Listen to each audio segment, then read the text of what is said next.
उससे 1-2 हफ्ता ऊपर इसलिए लग सकते हैं कि बीच में कोई स्ट्राइक आ गई, कोई ईद आ गई, कोई रमज़ान भी आ रहा है, उसमें कोई आगे पीछे हो गया, तो 1-2 हफ्ते आगे पीछे हो सकता है। लेकिन कोशिश यही होगी कि इसको 3-3.25 महीने में कंप्लीट करें। दूसरी बात यह है कि अगर आप एग्री करेंगे आगे चल के तो इसको हम सैटरडे और संडे करेंगे, हफ्ते में 2 दिन करेंगे, अगर आप लोग सारे एग्री करेंगे। अगर नहीं करेंगे तो फिर इसको संडे चलाएंगे। उससे ये होगा कि हम सेशन थोड़ा शॉर्ट कर देंगे, लेकिन फिर 2 दिन कर देंगे, ठीक है। उसमें फिर ये कि लैब भी डबल हो जाएगी लैब, लेकिन वो 3-4 क्लासें हम पढ़ लें, उसके बाद आप जैसे कहेंगे वैसे।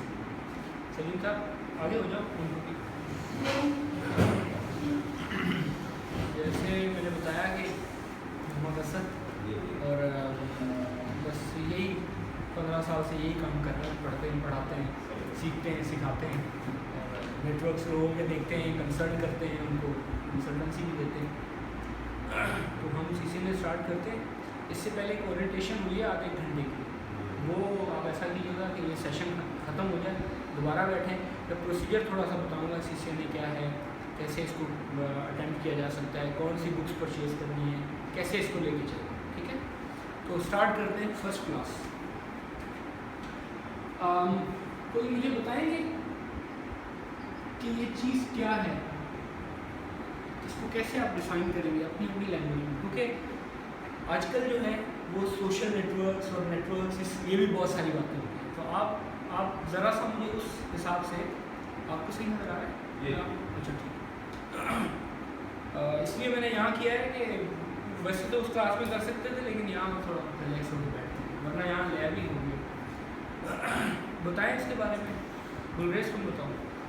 नेटवर्क बिटवीन कई कंपनी में जैसे गवर्नमेंट से या कंप्यूटर के आपस में होता है, सोशल मीडिया नेटवर्क पूरा चेन होती है सर, एक सर्वर से डिफरेंट कंप्यूटर से ऐसा सब आप बताएं। Sir network means make the connections server to client, client to server, या ऑफिसेस, डिफरेंट ऑफिसेस, कैंपसेस, ठीक है। कम्युनिकेशन बिटवीन कंप्यूटर्स, ठीक है। सलीम का आपका, आप तो वापडा में, ये भी वापडा में है, तो आप बताएं ज़रा इसके बारे में। मतलब सबको लिंक करना आपस में दूसरे के साथ। सही, आप बताएं। मोडेम्स को, कंप्यूटर्स को आपस में कनेक्ट करना और उसका एक सर्वर तैयार करना, उसमें डेटा करते हैं। सही, ठीक है, एक दूसरे को आपस में जोड़ना। ठीक है, ठीक है। आगे तो बैठो। वालेकुम अस्सलाम। आगे हो जाओ थोड़ा सा। लड़के लोग ने यहाँ दूसरी क्लास ली तो प्रॉपर उसमें ले लेते, लेकिन चले आज का दिन यहाँ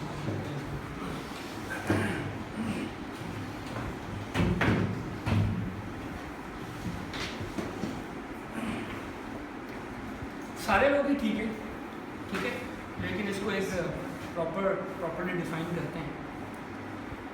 एक तो बुक की डेफिनेशन है जो आपने सबने बताई है, वो मिलके अगर हम कहें तो भी, लेकिन network is a interconnected things. अभी हम नेटवर्क, कंप्यूटर नेटवर्क की बात नहीं कर रहे हैं, हम कह रहे हैं कि interconnected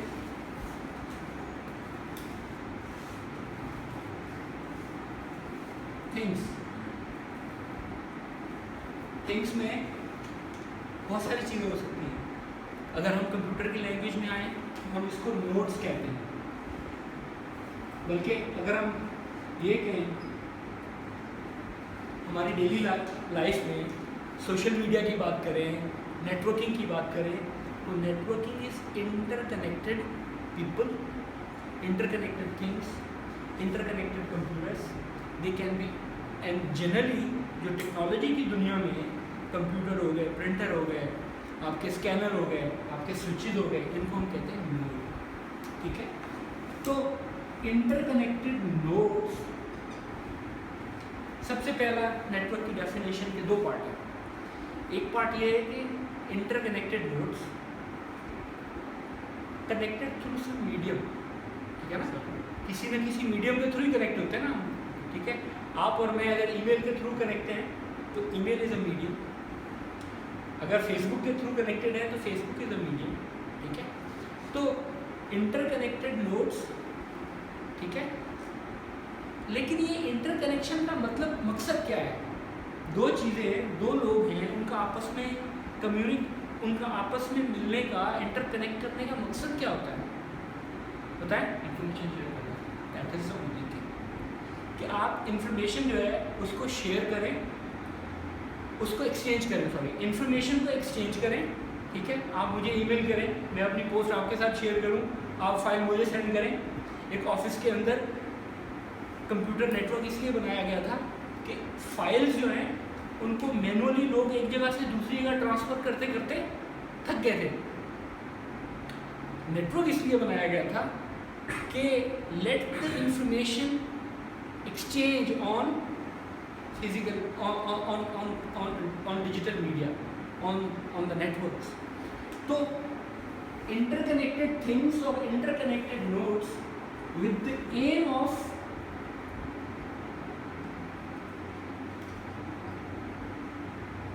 exchanging information and sharing resources. आपका ऑफिस कितना ही बड़ा हो, नॉर्मली ऑफिस में प्रिंटर एक ही होता है। ऐसा नहीं होता हर कंप्यूटर के साथ एक अलग सी कंप्यूटर आपका प्रिंटर अटैच्ड है। कितना ही बड़ा ऑफिस हो, ज़्यादा से ज़्यादा एक या दो आपके पास जो है वो स्कैनर होंगे, ठीक है ना?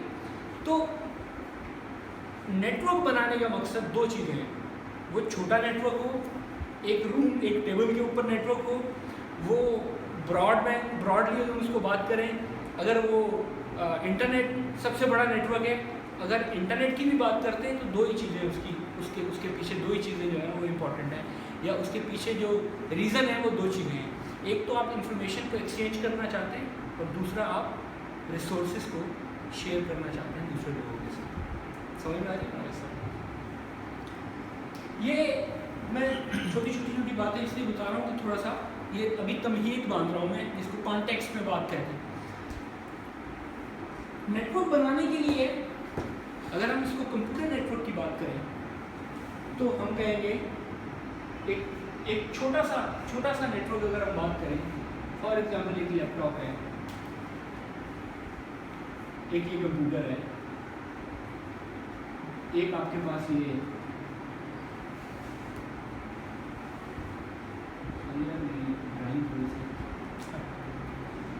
एक प्रिंटर हो आपके पास, इसका और इनको कनेक्ट करने के लिए कोई मीडियम हो, हम कहेंगे it's a network, because this PC A can communicate with PC B and both they can communicate with the printer as well. ठीक है ना? एक टिपिकल नेटवर्क, एक छोटा सा नेटवर्क ऐसा नजर आना चाहिए कि जिसमें आपके लोग आपस में बात भी कर सकें और रिसोर्सेज को शेयर भी कर सकें। अब एक नेटवर्क को बनाने के लिए एक पीसी के पास क्या होना चाहिए, एक कंप्यूटर के पास या एक प्रिंटर के पास क्या क्या चीज़ें ज़रूरी है कि वो नेटवर्क के अंदर शामिल हो सके? What does it need to be able to be connected on the network? तीन चीज़ें नॉर्मली हम कहते हैं। नंबर एक, जिसको हम कहते हैं नेटवर्क का हार्डवेयर, ठीक है, जिसको नॉर्मल लैंग्वेज में कहा जाता है इंग्लिश नेटवर्क इंटरफेस कार्ड, ठीक है, जिसको हम आम लैंग्वेज में लैन कार्ड में कहते हैं, ठीक है।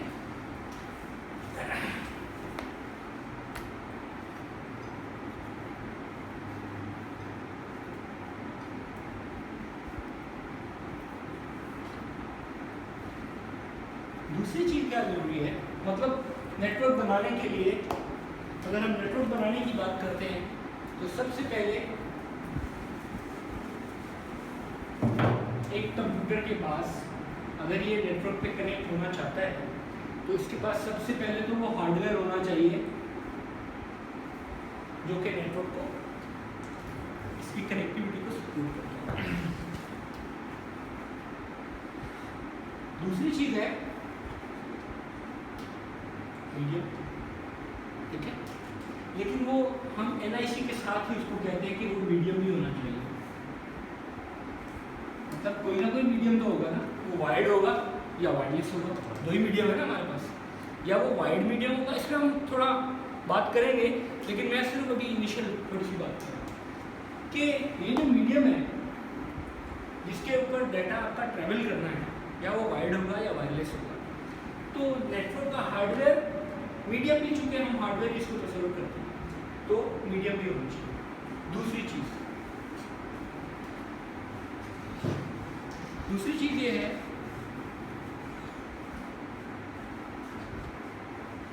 आपका जो ऑपरेटिंग सिस्टम है वो नेटवर्क को सपोर्ट करना चाहिए। अगर आपके नेटवर्क के अंदर आपके पास लैन कार्ड है, लेकिन आपको ऑपरेटिंग सिस्टम आपने इंस्टॉल किया है और वो ऑपरेटिंग सिस्टम सपोर्ट नहीं करता नेटवर्क को, तो आपका नेटवर्क वोंट बी पॉसिबल। ठीक है, तो ऑपरेटिंग सिस्टम सपोर्ट होनी चाहिए। ऑपरेटिंग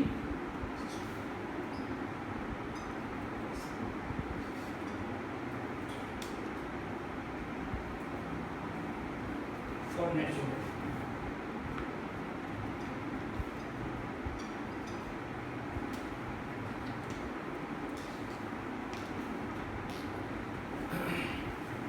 तीसरी बड़ी इम्पोर्टेंट, जिसकी वजह से मैंने सारी बात तमहीद बांधी है, वो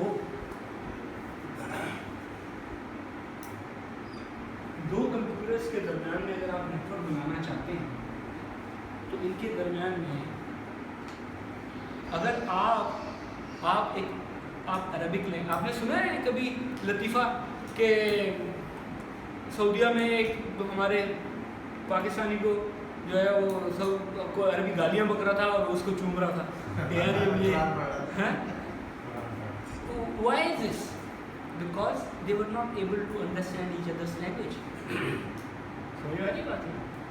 तो अगर दो कंप्यूटर्स आपस में बात करना चाहते हैं और एक अरबी है और एक उर्दू है, तो वो यही होगा जो मैंने अभी बताया। तो they must speak the same language. ठीक है, और उस लैंग्वेज को हम कहते हैं प्रोटोकॉल। ठीक है, तो हम कहना चाहिए सेम लैंग्वेज, जिसको हम कहते हैं क्या, प्रोटोकॉल। नेटवर्क का प्रोटोकॉल दोनों का सेम होना चाहिए। ये बात समझ में आ रही है? बात ये क्यों जरूरी है, इस पर मैं बात करना चाहता हूँ।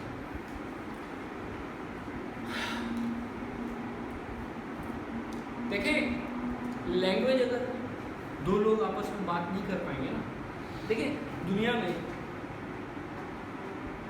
सऊदीया में अरबी बोली जाती है, हमारे यहाँ उर्दू बोली जाती है, तो क्या वहाँ के और यहाँ के लोग आपस में नेटवर्क बना सकते हैं?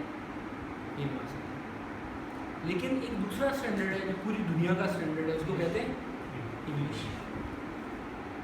इसका मतलब ये है कि लैंग्वेज अरबिक भी ठीक है, उर्दू भी ठीक है, सिंधी भी ठीक है, लेकिन it's just a matter of expansion, it's a matter of acceptance across the globe. तो प्रोटोकॉल बहुत सारे हैं,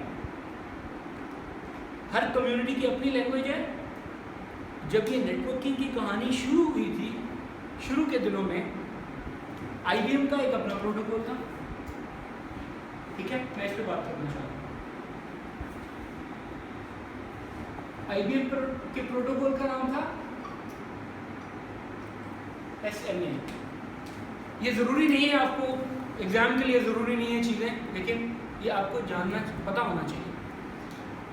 सिस्टम नेटवर्क आर्किटेक्चर IBM का प्रोप्राइटरी का मतलब समझते हैं आप? दो चीज़ें होती है हमारी नेटवर्क की लैंग्वेज में, एक कहलाती है प्रोप्राइटरी, एक कहलाती है ओपन स्टैंडर्ड। प्रोप्राइटरी का मतलब है कि ये किसी एक स्पेसिफिक कंपनी की प्रॉपर्टी है और ये उन्हीं के सिस्टम्स पे चलेगा और ये उसी का हार्डवेयर इसको सपोर्ट करेगा। मेरे एप्पल के अंदर जो ऑपरेटिंग सिस्टम चलता है वो iOS चलता है। आप नोकिया के या सैमसंग के मोबाइल के अंदर इसको नहीं चला सकते। तो हम कहेंगे कि iOS जो है वो प्रोप्राइटरी ऑपरेटिंग सिस्टम है किसका? एप्पल का। समझ आ रही बात ये? तो प्रोप्राइटरी चीज़ें क्या होती हैं? एक स्पेसिफिक कंपनी की ओनरशिप होती है और वो उन्होंने उनको इन्वेंट किया होता है और वो उन्हीं के हार्डवेयर की सपोर्ट करते हैं। ये हम बार बार सुनेंगे हमारे सीसीएनए के दौरान कि भाई ये प्रोटोकॉल प्रोप्राइटरी। दूसरी चीज़ होती है उसको हम कहते हैं ओपन स्टैंडर्ड या इंडस्ट्री स्टैंडर्ड कहते हैं उसको। वो कोई ऐसी ऑर्गेनाइजेशन बनाती है जो कि ओपन ऑर्गेनाइजेशन होती है। फॉर एग्जांपल IEEE एक चीज़ बनाती है तो वो कोई स्पेसिफिक एक कंपनी की मिल्कियत नहीं होगा। IEEE एक कंसोर्शियम है, ठीक है ना? तो दूसरी टर्म जो यूज़ होती है उसको कहते हैं ओपन स्टैंडर्ड या इंडस्ट्री स्टैंडर्ड प्रोटोकॉल्स या इंडस्ट्री स्टैंडर्ड थिंग्स। तो ये दोनों अपोजिट है, प्रोप्राइटरी और इंडस्ट्री स्टैंडर्ड्स। तो फॉर एग्जांपल विंडोज़ जो है वो माइक्रोसॉफ्ट का प्रोप्राइटरी ऑपरेटिंग सिस्टम है, ठीक है? और लिनक्स जो है वो क्या है? Open standard. तो ये दो फर्क है, ठीक है? तो SNA was IBM proprietary protocol. इसका मकसद ये था कि अगर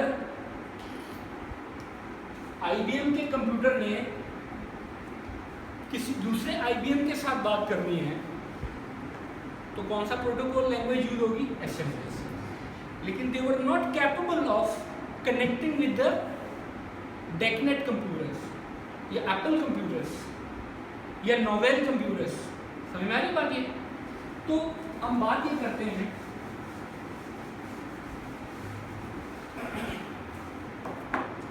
कि IBM के कंप्यूटर्स, अगर आपने एक दफ़ा अपनी लैब में, फॉर एग्जांपल टेलीकॉम में मेहरान में एक लैब है, उसमें आपने 10 कंप्यूटर्स जो है वो स्टार्ट किए आपकी लैब,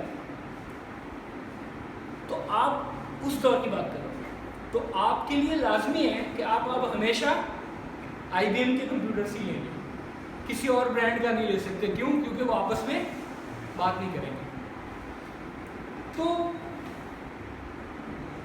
तो नेटवर्क्स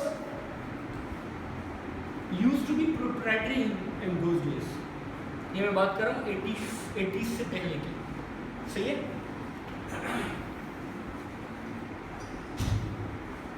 एक दूसरा प्रोटोकॉल था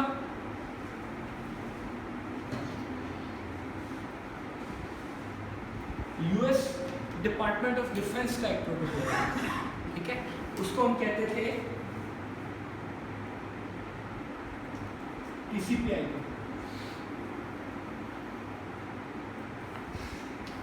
US डिपार्टमेंट ऑफ डिफेंस के जो कंप्यूटर्स थे, they used to talk in the language known as TCP/IP।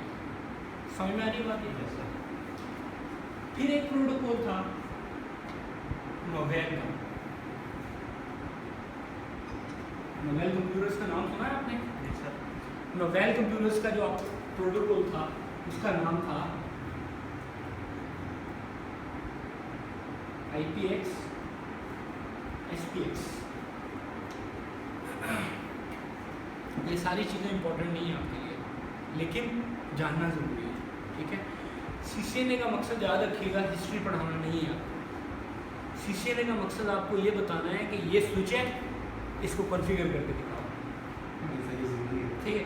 लेकिन मैं सिर्फ इसलिए बता रहा हूँ कि ये एक आपकी थोड़ा सा फाउंडेशन बन जाए, वरना CCNA और हमारे एकेडमिक जो टेलीकॉम में, PS में, IT में हम लोग पढ़ते हैं, यही फ़र्क है कि CCNA कहता है करके दिखाओ और वो कहते हैं बातें करके दिखाओ। वो भी ज़रूरी है, वो भी ज़रूरी है, लेकिन वो एकेडमिक में क्या होता है? रिसर्च है, कैसे बना, कब बना, ये सारी डेट्स याद करो।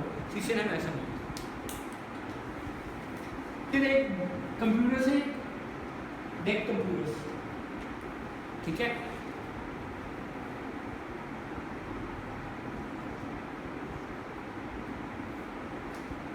इसको कहते हैं डेकनेट। इसी तरह एप्पल की बात करें फॉर एग्जांपल,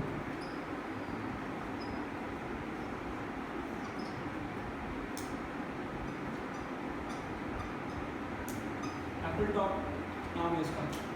आप देखिएगा इन सारी चीज़ों को, अगर आपको इंटरेस्ट इसमें है तो आप इसको विकी कर सकते हैं, गूगल कर सकते हैं, जहाँ आपको पता चलेगा कि एप्पल के जो कंप्यूटर्स आपस में कनेक्ट होते थे वो PS2 माउस की तरह की पोर्ट होती थी, उसके थ्रू आपस में कनेक्ट होते थे। वो RJ45 जो आज आप देख रहे हैं केबल का RJ45 कनेक्टर, ऐसा कनेक्टर नहीं था। समझ में आ रही बात? तो हर कंपनी का प्रोटोकॉल अलग था और निक भी अलग था, NIC भी अलग था। समझ में आ रही बात?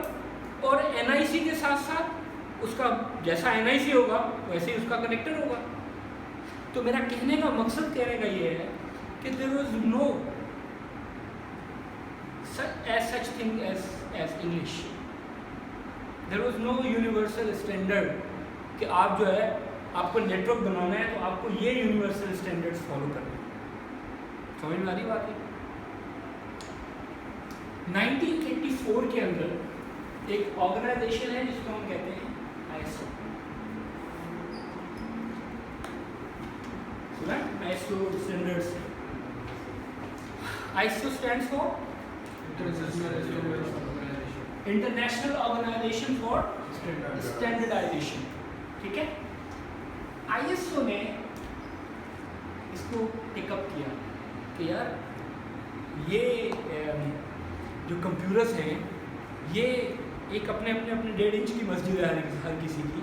Y not there is a universal law कि आपको अगर कनेक्टर बनाना है, आपको NIC बनाना है तो ऐसा होगा, उसमें 8 पिन्स होंगी, 8 पिनों का कनेक्टर होगा और उसमें जो केबल घुसेगी वो RJ45 होगा और उसमें 8 केबल्स आएंगी। ये मैं एग्जाम्पल दे रहा हूँ।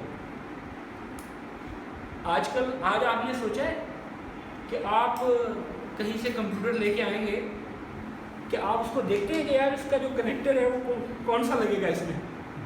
नहीं देखते ना। क्यों? क्योंकि आपको पता है कि ये 8 पिन होगा। उसकी वजह ये है कि ISO ने 1984 के अंदर एक स्टैंडर्ड दिया, एक यूनिवर्सल लॉ दिया, जिसको एक रेफरेंस मॉडल दिया कि आपको अगर नेटवर्क बनाना है तो ऐसे बनेगा। फॉर एग्जांपल अगर किसी कंपनी ने लैंड कार्ड बनाने हैं, डेलन की कंपनी है या कौन से आपके रियल टेक है, इस 3कॉम है जो हमारे पीसीज में आती हैं, कंपनियां जो ध्यान में आ रही हैं मैं बता रहा हूँ। अगर इनमें से किसी ने भी लैंड कार्ड बनाना है तो वो उसी स्टैंडर्ड के तहत बनाएगी जिसके तहत पूरी दुनिया बना रही है। समझ में आ रही बात? तो ISO ने एक मॉडल दिया, एक रेफरेंस दिया, जिसको हम कहते हैं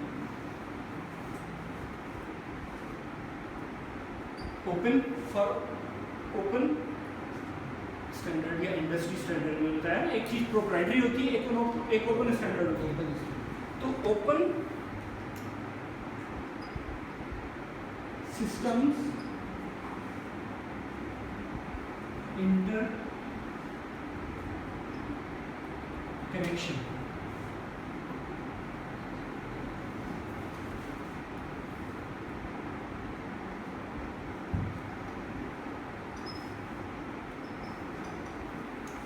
रेफरेंस मॉडल,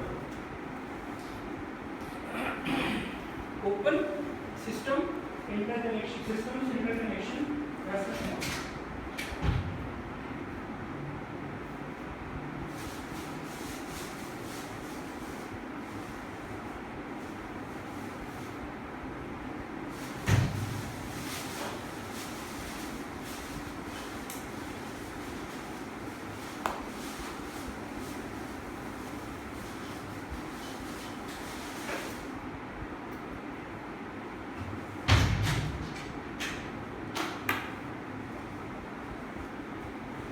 इसको हम कहते हैं कि it is not a protocol, it's a reference model, जो कि एक स्टैंडर्ड सेट करता है कि अगर किसी को भी दुनिया में लैंड कार्ड बनाना है तो ये स्टैंडर्ड है। किसी को भी, आपने कभी UTP केबल परचेज किया, Cat 5 हो, Cat 6 हो, कभी आपने देखा कि यार इसमें चार पेयर हैं, कभी ऐसा आपको हुआ है कि यार इसमें एक तार कम होगी? क्योंकि एक रेफरेंस मॉडल ने बताया कि अगर किसी को UTP बनाना है तो वो उसमें 8 तारें होंगी और उसमें ऑरेंज होगा, उसमें ग्रीन होगा, उसमें ब्लू होगा और उसमें ब्राउन होगा। सही है ना? अगर किसी को स्विच बनाना है वो इन स्टैंडर्ड्स के तहत काम कर रहा होगा, और अगर किसी को राउटर बनाना है तो वो इन स्टैंडर्ड्स के थ्रू काम कर रहा होगा। सही है? कभी ऐसा नहीं होगा कि एक ब्राउज़र एक चीज़ को सपोर्ट कर रहा है, दूसरा ब्राउज़र सपोर्ट नहीं कर रहा। जो मोज़िला में चलेगी वो क्रोम में भी चलेगी, ठीक है? तो ISO में, ISO क्या है? ऑर्गेनाइजेशन है, इंटरनेशनल ऑर्गेनाइजेशन फॉर स्टैंडर्डाइजेशन। उसने 1980s के अंदर एक दुनिया को एक प्लेटफॉर्म, नेटवर्क बनाने के लिए, एक प्लेटफॉर्म पे लाने के लिए उसने एक मॉडल दिया जिसको हम कहते हैं open systems interconnection reference model. इसने क्या किया?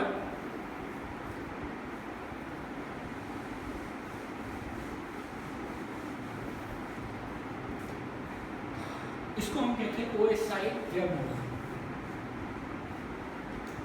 OSI open system interconnection layer model. ठीक है? जब आप नेटवर्क पढ़ेंगे, जब आप नेटवर्क पढ़ेंगे, याद रखिएगा मेरी बात, जब आप नेटवर्क पढ़ेंगे, टेलीकॉम पढ़ेंगे, जब आप माइक्रोसॉफ्ट पढ़ेंगे, OSI is the first thing to start. ठीक है? और कुछ लोगों के लिए, बल्कि सब लोगों के लिए इसको पढ़ाना एक दर्द सर है, क्योंकि इतनी ज़्यादा डेप्थ है। अगर प्रोग्रामर इसको पढ़ेगा वो अपने हिसाब से पढ़ेगा, नेटवर्क का बंदा पढ़ाएगा वो अपने हिसाब से पढ़ाएगा, टेलीकॉम का बंदा पढ़ेगा वो अपने हिसाब से पढ़ाएगा। तो हम इसको पढ़ेंगे specifically with the perspective of networks. अच्छा, ये रेफरेंस मॉडल करता क्या है? सबसे पहले तो ये एक बात तो मैंने बता दिया कि ये स्टैंडर्ड्स सेट करता है किसी भी नेटवर्क के किसी भी कंपोनेंट के लिए। नेटवर्क का कोई भी कंपोनेंट, निक बनाना हो, केबल बनानी हो, फाइबर बनानी हो, और आपका जो है वो स्विच बनाना हो, राउटर बनाना हो, किसी भी किस्म की नेटवर्क की कम्युनिकेशन और हार्डवेयर से रिलेटेड स्टैंडर्ड्स सेट करता है। ठीक है? दूसरी जो अहम चीज़ ये करता है कि जब दो कंप्यूटर आपस में बात करते हैं तो ये नेटवर्क है ना। जब एक फाइल यहाँ से यहाँ तक ट्रैवल करती है, कोई भी चीज़, कोई मैसेज है, कोई व्हाट्सएप करते हैं,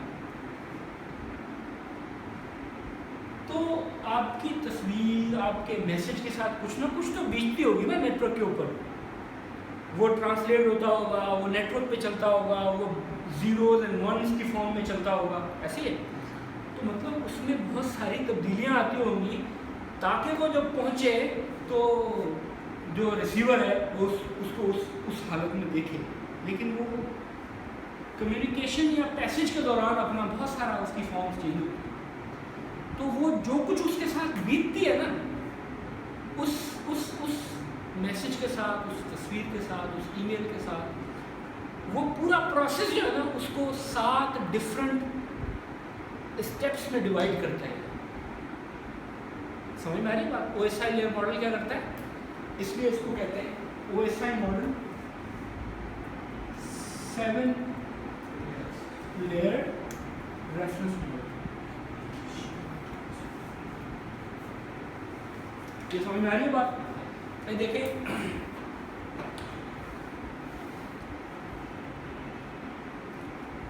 मैं अपने पूरे एक्सपीरियंस के साथ जो है चाहता हूँ कि आपको हर चीज़ समझ में आए, और जो मैं बता सकता हूँ और जो बताना चाहिए वो मैं बताऊँ आपको, ना सिर्फ इस लेक्चर में, पूरे कोर्स के अंदर। लेकिन जहाँ आपको लगे कि आपको बात समझ में नहीं आ रही है तो आप पूछें मुझसे, ठीक है? उससे होगा ये कि थोड़ा इंटरेक्टिव हो जाएगी, वरना मैं बोल रहा हूँ आप सुन रहे होंगे, इसका कोई फ़ायदा नहीं। आज तक मैंने ऐसी कोई क्लास नहीं पढ़ाई है जिसमें आप लोगों को इनपुट जो है, देखिए मैं हमेशा कहता हूँ कि एक टीचर का और एक गवैये का, सिंगर का मामला बिल्कुल सही है। अगर तो सिंगर गा रहा है और सुनने वाले सो रहे हैं तो उसका सुर नहीं लगेगा, एक हकीकत है। जब आप मुझे रिस्पॉन्ड करेंगे तो मेरा दिल चाहेगा मैं आपको और पढ़ाऊँ और अच्छा पढ़ाऊँ। लेकिन जब आप रिस्पॉन्ड नहीं कर रहे होंगे तो बिल्कुल उस गवैये की तरह मेरा सुर भी नहीं लग रहा। समझ में आ रही बात? तो आप तवज्जो दें, आप इंटरेक्ट करें, आप पूछें, आप बताएं, आप रिस्पॉन्ड करें, तो आपको भी समझ में आएगी बात और क्लास का भी मज़ा आएगा। यहाँ तक बात समझ में आ रही है? लतीफ़ा आपने सुना होगा ना कि कोई खान साहब गा रहे थे लंबी लंबी गज़लें, उसमें से एक ने बोल दिया वाह खान साहब वाह, तो उसने बाजे का मुंह भी उसकी तरफ कर दिया कि भाई बेटा आप तू ही सुनेगा। तो टीचर का भी यही हिसाब है कि जो स्टूडेंट, और ये हकीकत है, 50 लोगों का बैच हो, 50 लोगों का, आप तो 5-7 हैं, 50 लोगों का बैच हो, उसमें सिर्फ 2 बंदे रिस्पॉन्ड कर रहे हो या इवन एक बंदा अच्छा रिस्पॉन्ड कर रहा होगा, तो टीचर को इंतज़ार होगा कि यार वो बंदा नहीं आया आज तक, अभी तक क्यों नहीं आया। आप पढ़ते हैं, क्लास में पढ़ते हैं, आपको भी लग रहा हो जो बच्चा रिस्पॉन्ड करता है टीचर का रवैया उसके साथ सबसे मुख्तलिफ होता है, चाहे वो महसूस हो या ना हो। अच्छे टीचर की ये निशानी है कि वो महसूस नहीं होने देगा, लेकिन उसका रवैया जो है वो सबसे मुख्तलिफ उसके साथ होगा। क्यों? क्योंकि वो उसको समझ रहा है और उसके बाद उसको मुंतकिल हो रही है। और एक अच्छे स्पीकर के लिए, मेरे एक टीचर ने कहा था कि अच्छे स्पीकर के लिए, अच्छा बोलने वाले के लिए ये ज़रूरी है कि वो अपने ऑडियंस को देखता रहे कि ऑडियंस में से कोई बोर तो नहीं हो रहा। तो मैं ट्राई करूँगा कि आपको बोर ना होने दूँ, लेकिन आपसे भी इल्तमास है कि आप भी थोड़ा सा रिस्पॉन्ड करें। अच्छा, जो 7 ईयर मॉडल क्यों कहते हैं, समझ में आ गई बात? क्यों? क्योंकि एक कम्युनिकेशन, जब एक